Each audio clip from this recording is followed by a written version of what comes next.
వరి పండిస్తాము దీనికి రైతులకు గిట్టుబాటు ధర లేదు. మన ఈ ప్రభుత్వాలన్నీ మనము మోసం చేస్తూ ఉన్నాయి. మనం ఇప్పుడు మన డాక్టర్ ఆర్ఎస్ పని చేసుకుంటూ ఇంత పండించిన పంటకు గిట్టుబాటు ధర వస్తలేదు. ఇదంతా ప్రభుత్వము అవినీతిగా చేస్తూ ఉంది. కాబట్టి మన ఏనుగు గుర్తు ప్రవీణ్ కుమార్ సార్కి ఓటేస్తే డైరెక్ట్ మనమే ధర నిర్ణయం చేస్తాడు.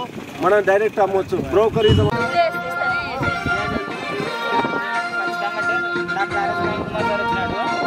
ఈయన గుర్తు పోటేలాగా అందరూ కానీ ఎంతమంది ఉంటే అంతమందికి ఈయన గుర్తు పోటేలని చెప్పాల్సి ఓకేనా అక్క?